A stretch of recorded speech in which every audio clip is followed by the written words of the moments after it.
Bom dia pessoal, estamos ao vivo, pontualmente às 8 da manhã, aqui no nosso Insta, aqui para o nosso momento de discussão, nosso momento de compartilhar ideias, nosso momento de troca de experiências, nosso momento para falar sobre psicologia escolar, mas não é qualquer psicologia escolar, o nosso jeito, o jeito Vínculos de fazer psicologia escolar, que é voltado para a prática, que é com excelência, que é realmente para fazer diferença nas nossas escolas. Para quem não me conhece, eu sou a Sabrina, sou psicóloga idealizadora da Vínculos. A Vínculos, inclusive, está de aniversário agora em maio, né? Então estamos fazendo aí 2 aninhos de empresa, 2 aninhos nesse projeto de atuação nesse sentido. E a Vínculos, para quem está chegando agora no perfil, é uma empresa de psicologia escolar e educacional que tem como objetivo auxiliar os profissionais a se desenvolverem na área de psicologia, né, escolar, os profissionais de psicologia especificamente, de formar realmente esses profissionais, de transformar esses profissionais em profissionais de excelência, para que a gente seja capaz de chegar nas instituições, de atuar de uma forma prática, de realmente dar toda a segurança que a instituição precisa nesses aspectos, né, da aprendizagem, do emocional, do comportamento. Então a proposta da Vínculos, né, a nossa missão é realmente transformar os psicólogos escolares para que eles tenham uma atuação efetiva, prática, de qualidade, de excelência e para que eles possam realmente fazer diferença nas instituições onde eles se encontram, né? Tem bastante gente aqui comigo já na empresa, a gente tem feito muitas coisas, a gente tem um grupo também no WhatsApp, se você não participa ainda, lá no link da bio tem a inscrição para o nosso grupo de WhatsApp.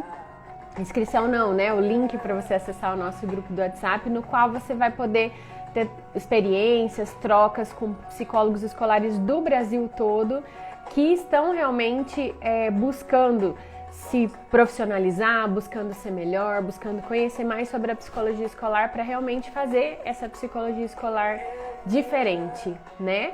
A Vínculos, eu vejo assim que já é referência em psicologia escolar no Brasil, né? Tenho muito orgulho de ver que a gente tem pessoas do Brasil inteiro acompanhando e o nível da nossa comunidade é altíssimo, né? As discussões maravilhosas, profissionais maravilhosos que estão atuando, que estão buscando melhorar a cada dia, né? Então é sempre um prazer, sempre uma delícia estar aqui com vocês, dividindo esses momentos, dividindo esses insights. Fran, seja muito bem-vinda, Maju também seja muito bem-vinda, Escola com Psicologia, seja muito bem-vinda também, Camila. Então vamos lá, pessoal, vamos entrando, vamos chegando, pegue lá o seu café, né, e o seu caderninho de anotações, para a gente poder conversar, né, para a gente poder fazer a nossa troca de experiências de hoje. Então vamos lá.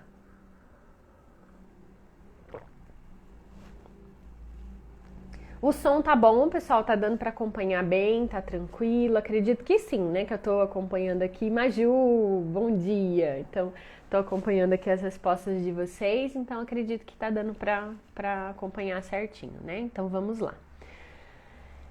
Então, o nosso assunto de hoje é um assunto bastante sério, um assunto bastante importante e que, assim, se você não atendeu ainda situações desse porte, dessa natureza, com certeza você vai atender. Para quem já está na área da psicologia há mais tempo, deve visualizar isso com muita frequência, infelizmente, né?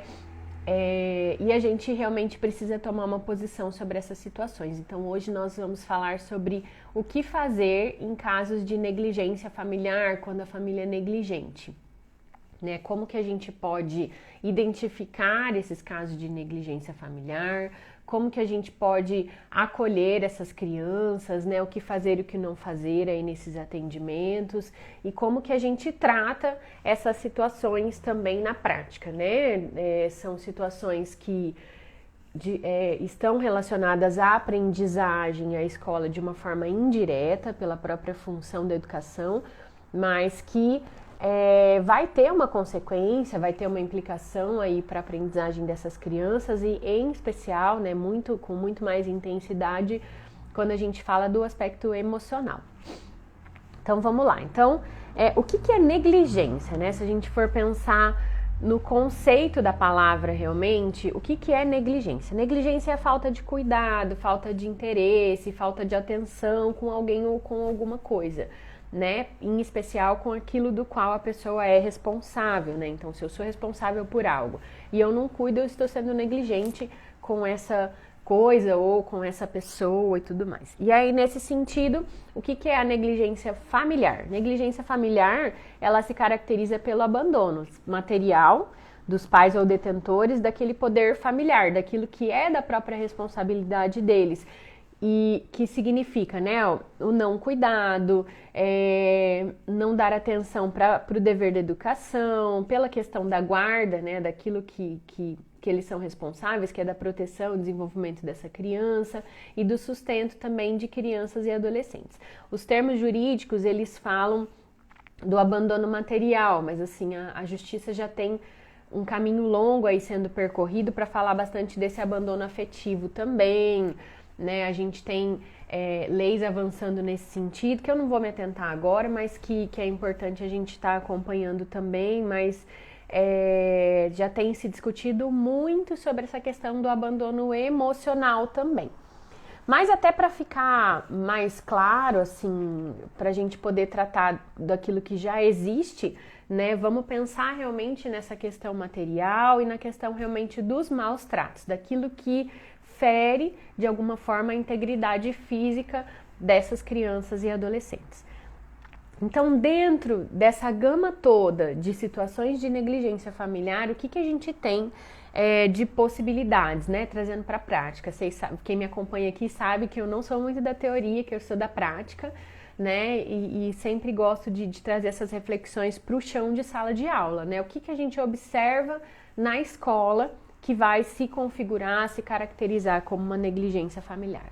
Então, quando a gente percebe que a família não tem cuidado com questões de higiene, né? A gente vê que eu já vi muitas situações assim que a criança vem com a roupa rasgada ou suja, que falta ali, às vezes a criança ficou dias sem tomar banho, não escova os dentes, não penteia o cabelo, então a gente vê que não tem cuidado nenhum de higiene e uma criança muito pequena que a gente sabe que não vai dar conta sozinha. Até fazendo um parênteses, eu falei aqui de questão de roupa, mas assim, a roupa rasgada não quer dizer falta de cuidado, mas o sujo sim quer dizer falta de cuidado, de higiene e que fere sim a integridade da criança porque está colocando em risco à medida que deixa ela exposta a bactérias, exposta a esses agentes que podem ser infecciosos pela falta realmente do cuidado, do lavar, da situação de higiene. Cibele, Raquel, sejam muito bem-vindas também. Sintam-se à vontade aqui. Pessoal, podem perguntar a hora que vocês quiserem, tá bom? Fiquem bem à vontade. A gente percebe também, além dos cuidados com higiene, né, da falta de cuidados com higiene, a negligência também se manifesta na falta de cuidado com alimentação. Então, quando a gente percebe que a criança vem sem se alimentar, e eu já peguei inúmeras situações também, pessoal, de criança que vem com fome para a escola, que não toma o seu café da manhã ou mesmo o almoço. Teve até uma vez uma situação que a gente atendeu numa escola de ensino médio, que uma menina chegou chorando muito, chegou desesperada, e aí a gente chamou ela para conversar, né, para entender o que estava acontecendo, e ela falou que ela estava com muita fome, porque o pai dela tinha chegado bêbado em casa, a mãe trabalhava, o pai tinha um problema com álcool muito, muito grave, né, estava muito grave naquele momento, e ela estava chorando porque o pai chegou alcoolizado, né, até de manhã ainda, no final da manhã, e ele comeu a comida que era para ela almoçar, que a mãe havia deixado separado na geladeira, enfim, ele foi lá e comeu e ela ficou sem o almoço, né? Então, ela estava chorando bastante angustiada por isso. E aí é uma soma de fatores, né? Tanto pelo fato do alcoolismo do pai, quanto pela situação da fome ali, então uma situação bastante delicada. Essa escola era uma escola onde os alunos eram bolsistas, né? Enfim, eram realmente de porte de uma classe média baixa. Mas assim, mesmo aí se falar, Sabrina, mas isso talvez é uma realidade só da escola pública. Não é, gente. Às vezes a gente tem na escola particular, como que essa negligência vai se manifestar? Nessa falta de cuidado mesmo com a alimentação, quando a família às vezes deixa a criança acordar a hora que quer e não tem um horário definido, ou sai da escola correndo e não dá a comida para aquela criança, ou deixa ela comer um doce, por exemplo, no horário que seria o horário de almoço. Também é uma forma de negligência, né? Também é uma falta de cuidado ali com relação à saúde dessa criança, com relação àquilo que faz bem para ela. Então a gente tem, né? Recapitulando, as situações de falta de higiene, situações de negligência com relação à alimentação, suporte escolar, né? Então a gente tem também na escola identificado bastante situações dessa falta de apoio na parte da aprendizagem, a família que não traz os materiais de forma adequada, né? Às vezes até não adquire os materiais, e por incrível que pareça, assim, tem mesmo famílias de posse, às vezes se recusam a comprar os materiais, querem pagar mensalidade numa escola particular, mas se recusa a comprar aquele material que a criança precisa, às vezes não verifica quando está faltando material,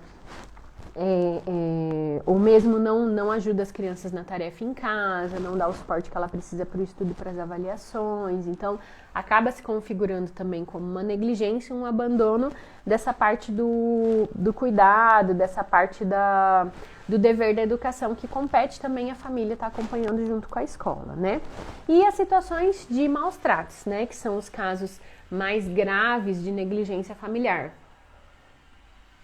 Então, na questão dos maus tratos, a gente tem situação de violência física, a gente tem situação de violência psicológica, a gente tem situação de violência sexual, a gente tem situação de exposição a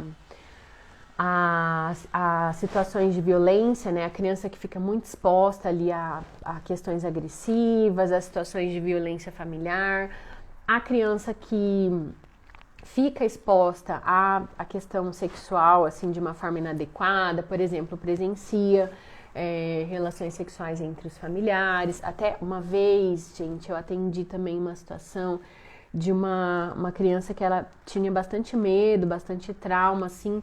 Os pais tinham uma vida sexual bastante ativa e bastante intensa, assim, até um pouco... eu não diria agressiva, porque era de comum acordo ali no caso, né? Mas era um casal que tinha uma relação sexual bastante enérgica ali, né? De fazer bastante barulho, de ter relações em vários momentos do dia e de ser uma relação assim muito intensa que para a criança tinha essa conotação de agressividade.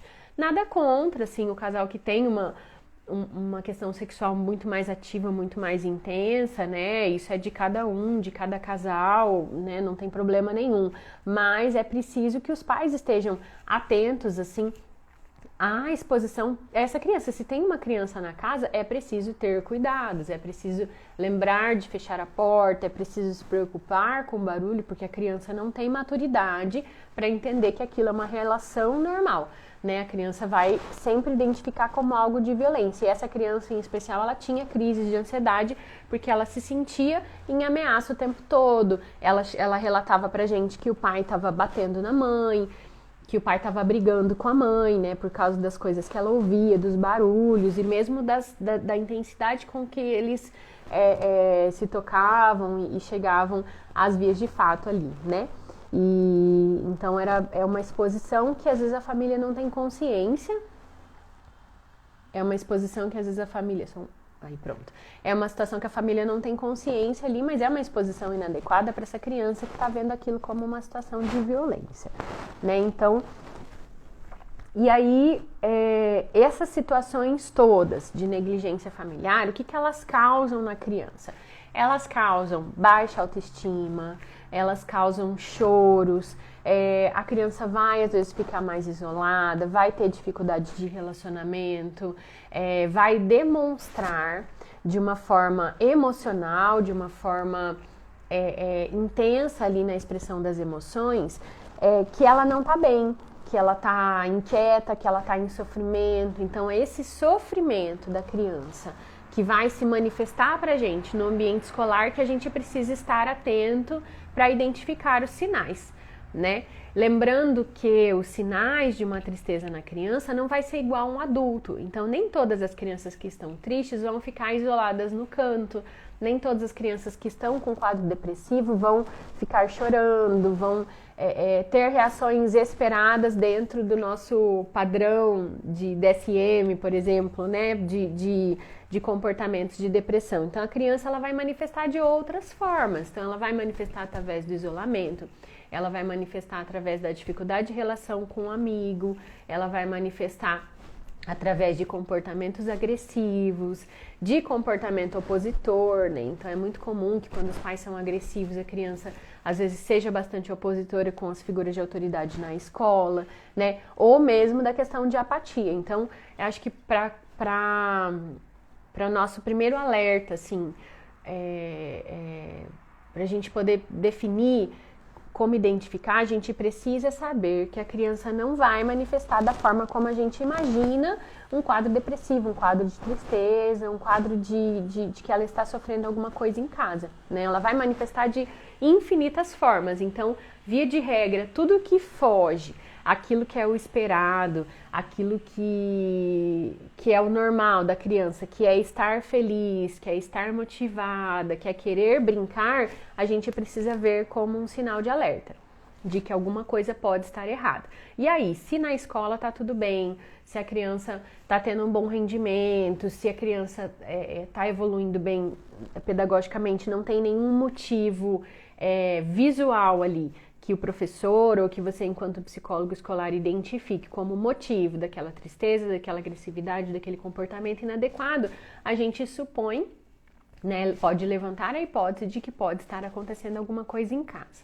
E aí, essa criança, ela precisa ser acompanhada pelo psicólogo escolar dentro daquele viés do aspecto emocional. Então, para quem vem acompanhando aqui as lives da nossa série de excelência em psicologia escolar, deve ter visto já uma live anterior no qual eu falei sobre que casos que são encaminhados ao psicólogo escolar, né? Então, a gente tem as situações de aprendizagem, a gente tem as situações de comportamento e a gente tem as situações emocionais. Então, a parte de negligência familiar, obviamente, vai entrar para nós como uma via de atendimento por esse aspecto emocional, por esse emocional que está abalado da criança que vai se manifestar para nós no ambiente escolar. Esse é o primeiro ponto. Então, a gente identificar que existe um problema, que essa criança tem um comportamento que não está condizendo ali com o esperado e que está demonstrando esse sofrimento.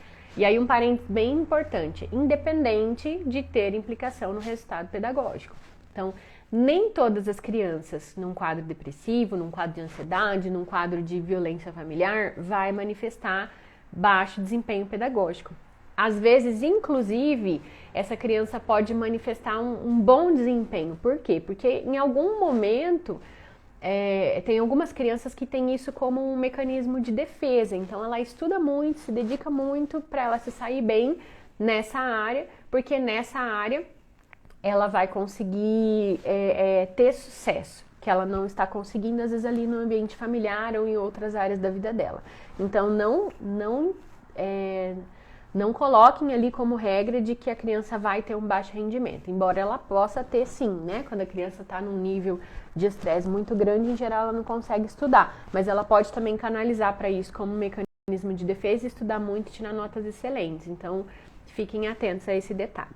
É muito difícil, né, esses casos emocionais, porque a implicação no pedagógico é muito relativa, ela pode ter, pode não ter. E outra coisa importante da gente observar é quando tem uma queda brusca no rendimento pedagógico. Então, aquela criança que às vezes vinha dando sinais de que estava tudo bem, estava tudo tranquilo pedagogicamente, de repente ela tem uma queda brusca, né, seja na frequência ou mesmo no rendimento, numa nota muito baixa. Então, também pode ser um sinal de que tem alguma coisa errada. E isso pode estar relacionado a uma questão familiar. E aí, pessoal, quando a gente vê que a criança está dando uns sinais, né, de que emocionalmente ela não está bem, aí o que a gente precisa fazer é investigar. Como que a gente investiga? conversando com a criança. Eu acho que sempre, em primeiro lugar, claro, a observação. Eu sempre falo que a gente precisa observar primeiro para ver se aquela manifestação da criança é uma coisa pontual ou é algo permanente. Porque a criança pode ter um dia que ela não está triste, depois nos outros dias estar normal, estar tranquila e motivada. Mas se ela está vários dias tristes, se a gente percebe que essa tristeza está sendo recorrente, que essa ou tristeza, ou apatia, ou comportamento de isolamento é recorrente, aí é a hora que a gente precisa chamar essa criança para conversar. Ou até mesmo, eu gosto muito de pedir para que o professor faça essa primeira intervenção, né? Para que o professor converse com a criança, pergunte se está tudo bem, porque isso é uma estratégia bacana para a gente fortalecer o vínculo dessa criança com esse professor. Lembra que eu falei também na live anterior que a gente não pode fortalecer o nosso vínculo com a criança, a gente tem que fazer com que a criança fortaleça o vínculo com o professor. Então, às vezes, o ideal é que o professor mesmo faça essa intervenção, mas nós também podemos fazer enquanto psicólogo escolar, né? Então, chamar essa criança para conversar, perguntar o que está acontecendo e ver se ela vai trazer. Pode ser que ela traga essa situação, pode ser que ela não traga. E aí, um segundo passo que a gente pode fazer é chamar essa família para conversar também. E pontuar para a família aquilo que você percebe que é um sinal de sofrimento da criança, né? Então, olha, eu percebi que ele tá mais triste ultimamente, que ele tá mais isolado, que ele tá tendo dificuldade no relacionamento, né? O que tá acontecendo? Tá tudo bem em casa? E sempre eu pergunto isso abertamente para as famílias numa boa. Eu falo, olha, a gente percebeu essa mudança e assim, né? O que tá acontecendo que pode estar... Você percebe alguma coisa que mudou na família, que pode estar relacionado a isso e tudo mais. Então, a gente vai com muito jeitinho e sempre trazendo como foco o sofrimento da criança para dizer para essa família, para perguntar para essa família o que está acontecendo em casa. E aí, esperar para ver o que a família vai trazer. E aí, se há sinais de uma negligência mais aberta, a gente pode também pontuar. Fala assim, olha, a gente tem percebido que em alguns momentos a criança, ele veio sem tomar banho, ou ele reclamou de fome, ou ele estava com o cabelo, né, meio sujo, o colega tirou sarro, ele ficou triste. Então, como que tem sido esses cuidados em casa? Qual que é o tempo que vocês têm com ele? Ele resiste a tomar banho, ele obedece quando vocês mandam. Então a gente sempre vai assim com muito jeito, com muito cuidado com a família, né? Sempre dizendo assim, olha, nós percebemos isso, como é que tá em casa, né? Vocês têm conseguido fazer essas coisas? Ele tem autonomia para fazer sozinho? Tem alguém que cobra? Com quem que ele fica? Porque às vezes a gente tem que ter essa sensibilidade também, até mesmo para perguntar, falar, olha, você trabalha o dia todo ou fica alguém com ele em casa? Se não fica ninguém, ele tem autonomia para fazer? Não tem? Se tem autonomia, quem que cobra quando chega em casa? Né? Vocês estão cobrando dele que tome banho, que se alimente, que faça as coisas. Então, a gente nunca pode chegar, gente, isso é muito importante, nunca chegar com uma postura de acusação com a família. Que a gente precisa entender que pai e mãe erra e erra muito, mas erra sempre tentando acertar, né? Ninguém é simplesmente por maldade, é muito raro, né? Pode acontecer, não vou dizer que ninguém, mas é muito raro que uma família faça isso simplesmente por maldade, simplesmente porque não gosta da criança. Em geral, esses pais, quando eles são negligentes, eles também estão sofrendo, eles não têm domínio sobre a situação. Às vezes a criança tem algum transtorno e eles não conseguem aceitar, ou vieram de uma educação muito violenta. Então, assim, existe uma história de vida por trás dessa família, por trás desse pai e dessa mãe que está sendo inadequado, que influencia para que eles não consigam dar o suporte que o filho deles precisam hoje.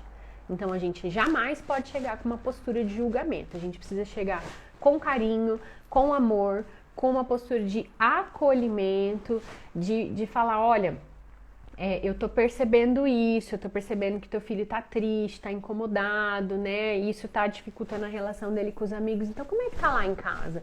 Né? O que tá acontecendo? Vocês precisam de ajuda? Tá dando certo ou não tá? Porque, em geral, a família não sabe o que fazer. E eu falo isso, gente, por experiência própria, assim, de inúmeros pais que eu atendi nesses 16 anos de experiência.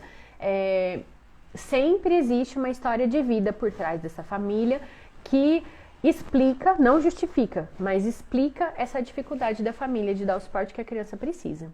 Então, fiquem atentos a isso, né? Primeira coisa.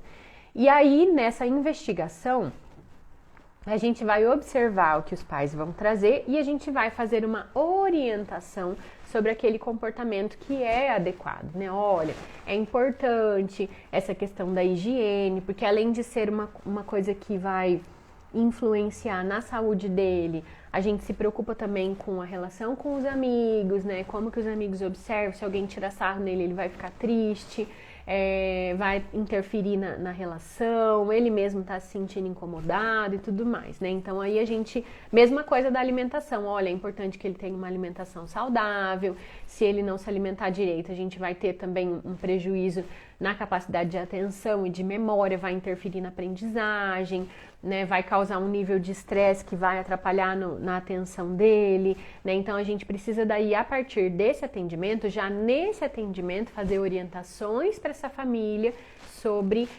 esses cuidados com a criança que precisa ter, né? E aí vai para tudo, né? Eu falei aqui de alimentação, de higiene, mas eu me lembrei agora da questão de rotina, de sono também, não? Então, até recentemente eu fiz mesmo um atendimento no qual a gente falou bastante da importância da qualidade do sono, de ter um horário para dormir, de desligar as telas uns minutos antes ali de dormir. Isso vale pra gente também, né? Porque a gente tem o hábito de ficar às vezes no celular até tarde da noite, então a gente precisa desligar as telas antes, pelo menos uns 30 minutos, né? Uma hora antes de dormir, para poder ir desligando o nosso cérebro. Então, todas essas orientações sobre cuidados básicos, a gente também precisa fazer e já deve fazer nesse primeiro atendimento. Sempre com muito amor, com muito carinho, com muito respeito com essa família que não está conseguindo fazer esse suporte.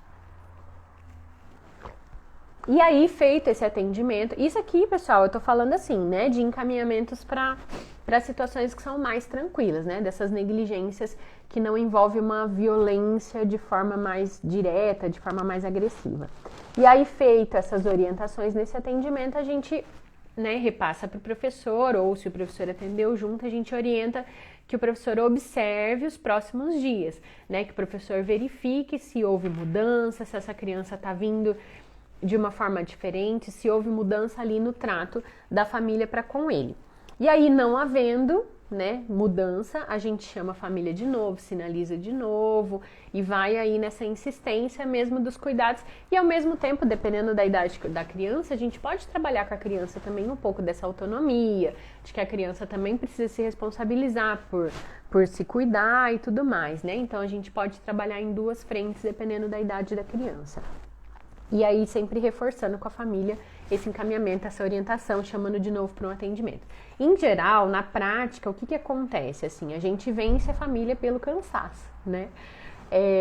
A gente acaba repetindo várias vezes, até que a família às vezes ou fica envergonhada, né, por não estar fazendo aquilo que é o mínimo do cuidado dela, ou acaba realmente tomando uma atitude, mudando de postura para com esse filho, né? Mas a ideia, eu sempre falo para os professores, né? Aqui a gente vai vencer pelo cansaço, pela insistência mesmo. Então é assim que funciona.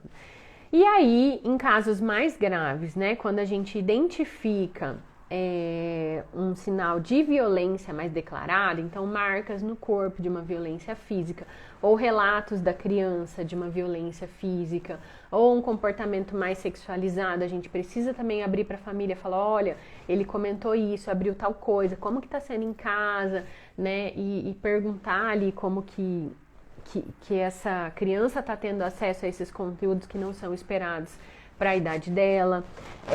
Aí a gente precisa ser um pouco mais incisivo com a família. Então é importante que a gente também trate a situação de uma forma muito respeitosa, muito acolhedora para com essa família, mas de trazer para essa família nesse atendimento de que, olha, a escola verifica essas situações, você está colocando seu filho em risco, então isso não pode acontecer, né? Essa forma de educação não é a mais adequada, é importante que vocês vejam, porque assim, né, a gente pode, isso vai causar um trauma, então aí a gente pode trazer já com essa família uma reflexão do quanto aquela experiência pode estar sendo traumática para essa criança, falando desse próprio comportamento inadequado, né, seja a violência ou exposição sexual, ou mesmo essa falta de suporte, de afeto ali, mostrando as consequências, que é aquele comportamento que a gente já está observando na escola,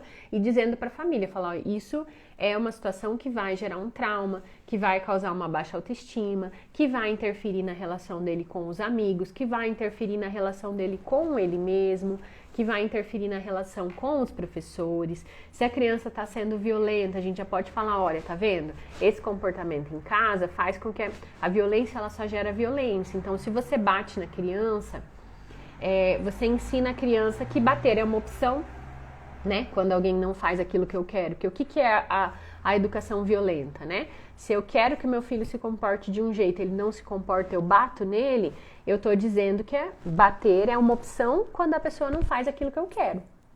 Esse é o primeiro ponto. Segundo, eu tô ensinando meu filho que apanhar é uma opção. Então, se eu fiz alguma coisa errada, eu posso apanhar, porque apanhar é uma opção de educação, né? E terceiro, eu não estou ensinando a criança a ser melhor, né, a ter um comportamento mais adequado, mas simplesmente a se fechar. Estou ensinando a criança que ela é inadequada, que ela é errada, que ela não pode agir daquela determinada forma. Então, violência não educa ninguém. Isso eu tenho falado para todas as famílias que eu atendo, que eu identifico um sinal de violência. Assim, violência não educa ninguém, violência só ensina um outro comportamento violento que perpetua tudo que a gente está vendo de errado nesse sentido na nossa sociedade, né? Então a gente precisa conscientizar os pais da consequência desse comportamento. E aí dizer para eles outras formas de fazer também, né? De como acolher o filho nesse momento de raiva, de como ajudar o filho a se acalmar, de como trazer essa reflexão do que é mais adequado e não é, e de como trazer causas e consequências do meu comportamento. Então, se o meu filho, por exemplo, não quer fazer a tarefa, porque ele quer ficar no computador, no celular, eu não preciso bater nele e tudo mais. Eu posso falar, olha, filho, né, tá tudo bem, eu entendo, eu também não gosto de fazer tarefa, e também acho difícil, chato, porém a gente não tem opção, né? A gente tem que fazer e assim, então tá bom. Então assim que você terminar a sua tarefa, aí eu te entrego o celular, o tablet, o computador, seja o que for, né? Ah, mas ele não quer fazer, fez birra. Fala, não tem problema, eu acolho, tá tudo bem, eu entendo. Porém, assim, eu não tô dizendo que você não pode brincar, você pode brincar. Só que você vai brincar assim que você me mostrar a sua tarefa que tá feita. Então perceba que é o mesmo encaminhamento, de forma nenhuma a gente vai orientar os pais que passem a mão na cabeça, que sejam permissivos com as crianças e adolescentes, mas a gente vai orientar que eles podem fazer essa mesma forma de educação sem usar de violência, né? Sem agir de uma forma inadequada, numa postura de acolhimento, numa postura de afeto, numa postura de contenção daquela emoção, de falar, olha, eu entendo o que você está sentindo, eu acolho o que você está sentindo, porém, nesse momento eu preciso que você faça essa atividade. E assim que você terminar, aí eu vou fazer aquilo que você quer. Quer te dar o tablet, te dar a TV, o videogame e tudo mais. E eles, então, a gente precisa dar ferramentas para esses pais de como agir nessas situações. E esse é outro ponto bem importante que eu queria trazer aqui para vocês, assim, de que não adianta nada você dizer para a família que esse jeito dela educar é errado se você não dá uma contrapartida, uma outra forma de que ele possa agir naquelas situações. Então a gente precisa levar ferramentas para esses pais, a gente precisa instrumentalizar essas famílias de como agir de uma forma diferente. E aí, pessoal, a mesma coisa vale para as questões sexuais, assim, né? Disposição sexual, por exemplo. Então, a gente precisa dizer para o pai que essa exposição é inadequada, que é um estímulo que não é próprio para a idade dele, que isso vai ter consequências no processo evolutivo, que isso vai ter consequências na autoestima da criança e do adolescente, vai ter consequências também no comportamento sexual dela e na relação dele com os amigos. Então a gente precisa dizer que não pode, que não é permitido e que eles precisam tomar mais cuidado. E aí sim, né, dizer que se não houver mudança, que inclusive esse comportamento da criança, o comportamento inadequado para os pais, é um caso, se enquadra como um caso de exposição inadequada, de violência sexual, de negligência familiar, e que existe a possibilidade sempre de encaminhamento ao conselho tutelar, né? Então, assim, é muito importante que a gente converse de uma forma muito aberta com os pais sobre isso, sobre o que é permitido, o que não é. A gente pode, inclusive, trazer a própria legislação, falar, olha, de acordo com o Estatuto da Criança e do Adolescente, né, a questão da violência, ela não é permitida, ela pode ter uma punição. A gente pode falar sobre a responsabilidade da escola com relação aos encaminhamentos e dizer, assim, quando a família tem pais que às vezes são mais incisivos, de dizer, não, é assim que eu aprendi, eu apanhei e não morri, né, a famosa frase, eu apanhei e não morri, disso como uma forma de educação. E aí a gente precisa se posicionar, às vezes, de uma forma, quando o pai é mais resistente, se posicionar de uma forma mais incisiva, de dizer, olha, isso que você está falando é um crime, é uma questão que a lei protege o seu filho e você pode ser denunciado para o conselho tutelar. Inclusive a escola, quando tem esse tipo de situação, a gente encaminha para o departamento jurídico, e o departamento jurídico vai avaliar essa questão do encaminhamento ou não para o conselho tutelar. Então, sobre os encaminhamentos, então a gente não precisa necessariamente ter uma comprovação, uma marca no corpo, um relato aberto sobre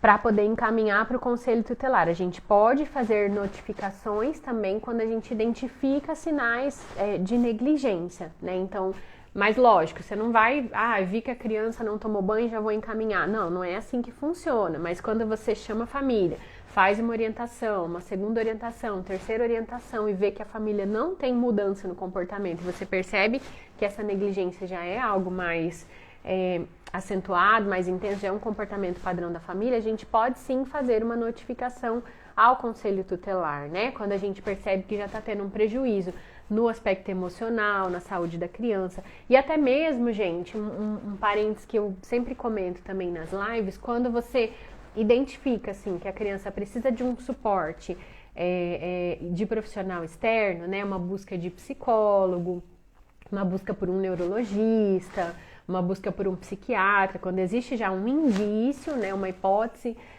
de um transtorno emocional e que você vê que a criança está em risco ou está tendo prejuízos muito grandes na aprendizagem, não está evoluindo, precisa de uma medicação, alguma coisa assim, e você já sinalizou para a família, já cobrou da família e viu que a família não está acessível, a gente pode também fazer uma notificação ao conselho tutelar de que a criança está em sofrimento, de que está tendo prejuízo emocional ou pedagógico e que a família já foi sinalizada, porém não houve retorno até o momento, né? Para que o conselho sinalize para a família, para que o conselho auxilie nessa busca por esse acompanhamento externo. E as outras situações que a gente encaminha para o conselho também é quando há uma violência mais aberta, né? Quando há um relato de maus tratos, quando há situação de violência doméstica, quando há situação de violência sexual, né? Que a gente vê um relato mais aberto aí por parte da família. Nesses casos, né, de maior gravidade aí de violência, é importante acolher a criança, ouvir o relato sem julgamento, né, de uma forma muito acolhedora, mas ao mesmo tempo neutra, sem tomar partido, sem tentar fazer uma cara de surpresa, sem julgar essas famílias, mas ouvir de forma acolhedora esse relato e aí trabalhar com a família de que a criança trouxe aquelas informações, de que foi observado esse comportamento, um sinal de marca e de que a situação vai ser encaminhada para o conselho tutelar. Eu sugiro sempre que a gente informe a família, porque eu acho que informar a família já é o primeiro passinho que a gente tem para que essa família perceba que a situação é grave e que eles possam de alguma forma mudar o comportamento, né? Então, muitas vezes a gente já usou isso como estratégia de dizer para a família, olha, gente, é nossa obrigação enquanto instituição escolar, a gente está fazendo uma notificação para o conselho tutelar, porque essa situação ela não pode acontecer, né? E se configura como uma negligência. Oi, pessoal, voltei. Acho que deu pausou aqui um pouco, né? Então, deixa eu voltar ao raciocínio, assim, né? É muito importante, eu acho uma estratégia bastante importante, informar a família quando a gente vai fazer uma notificação ao conselho tutelar, né? Porque, às vezes, só essa informação, a família já entende a gravidade da situação, né? E passa a mudar o comportamento a partir dali, né? Então, eu já vi bastante situação acontecendo assim. Mas também tem situação que não muda, a família em geral vai ficar muito brava, né, muito revoltada, mas não é nada de errado que a gente está fazendo, muito pelo contrário, a gente é corresponsável por essas situações à medida que a criança, estando sob a nossa proteção ali nos momentos de escola, a gente também é responsável pela integridade física e emocional dessa criança, né? Então, se eu identifico algo que está causando um prejuízo para a integridade física e emocional, eu tenho obrigação, né, enquanto cidadão, de fazer essa notificação ao conselho tutelar também. A gente pode também, né, levar essas situações às delegacias especializadas de infância e juventude. Em alguns casos, né, eu já passei por situações que a gente encaminhou direto também para o Ministério Público, quando a gente não consegue ter resposta do Conselho Tutelar, a gente já fez notificação também direto para o Ministério Público, né? O problema até de conselhos tutelares é que nem todos eles são preparados para essa intervenção. Eu já passei por situação em que o conselho relatou para a família que foi a escola que fez a denúncia e daí gerou toda uma situação mais inadequada ainda. Então, é importante a gente estar muito perto ali com os conselhos tutelares, porque, infelizmente ou felizmente, é o órgão que a gente tem de suporte mais básico ali, primeiro de atenção para as famílias. Os conselheiros, eles recebem uma formação, mas nem sempre eles são bem preparados, como qualquer profissional, né, gente? A gente tem profissionais bons e ruins em todas as áreas, mas até o conselheiro tutelar eu vejo uma fragilidade do sistema mesmo, pelo fato de não exigir nenhuma formação, né, de nível superior. Então, nem todos têm o cuidado que deveria de tratar aquela informação que é sigilosa, que é cuidadosa e que tem um impacto muito grande na vida da criança, da família e até mesmo da escola que fez os encaminhamentos, né? Então, a gente precisa sempre, eu gosto sempre de fazer um relatório para o Conselho Tutelar, de levar pessoalmente para o Conselho Tutelar e conversar com o conselheiro, explicar a situação, se for o caso, pedir sigilo, ou se eu já falei para a família, às vezes não precisa pedir sigilo também das informações, né? Mas é importante que a gente esteja muito perto aí do conselho para pedir esse cuidado que a gente gostaria com a informação. E uma estratégia também que a gente pode usar com famílias que são mais complicadas, em especial nas escolas particulares, é falar que a gente vai levar para o departamento jurídico. Então, você não precisa mencionar no atendimento que vai ser notificado o conselho tutelar, porque daí a família às vezes reage muito mal. Mas você pode falar, olha, essa situação, quando envolve maus tratos da criança, algum tipo de violência, a gente vai sinalizar para o nosso departamento jurídico, porque é nossa responsabilidade e tudo mais, né? E aí deixa que o jurídico tome a decisão e você não precisa, você não está mentindo para a família, né? Você está dizendo que vai acionar o departamento jurídico e você não expõe tanto a equipe da escola, né? De dizer que vai ser notificado o conselho tutelar, porque em geral as famílias reagem muito mal a essa informação, né? Obviamente, porque é algo que a gente sabe que vai ter uma implicação. Então, assim, pessoal, acho que era isso. Não sei se alguém tem alguma pergunta sobre essa situação, né? Mas acho que, em resumo, né? A gente precisa sempre sinalizar para a família o que está acontecendo. A gente precisa sempre dizer para a família que está percebendo a situação, sempre com muito respeito, com muito amor, com muito acolhimento, porque a gente precisa partir do princípio de que essa família está tentando fazer o melhor. A gente precisa partir do ponto de que os pais nunca querem algo ruim para os filhos, mas às vezes eles agem de forma inadequada por não saber o melhor jeito de agir, né? Então, sejam cuidadosos, sejam carinhosos, sejam acolhedores nesses atendimentos com os pais. mas também sejam verdadeiros, sejam abertos, sejam, assim, o mais sincero possível, no sentido, olha, isso aqui não pode acontecer, isso aqui é tua responsabilidade, isso aqui eu entendo que é difícil, mas assim, você pode ser cobrado até mesmo judicialmente por isso, né? E deem ferramentas para os pais, né? Atender os pais, julgar e falar que eles estão errados, sem dar ferramenta de como ele pode agir, não vai adiantar nada. Só vai prejudicar mais ainda a situação, vai fazer com que esse pai se sinta mal, se sinta para baixo, se sinta mais inadequado ainda. Provavelmente, né, sei lá, quase todos os casos que eu atendi até hoje, os pais sabiam que estavam agindo errado, né, só que não sabiam como fazer diferente. Então a gente tem que atender, acolher, sinalizar que está errado e dar ferramentas de como ele pode agir de um jeito diferente.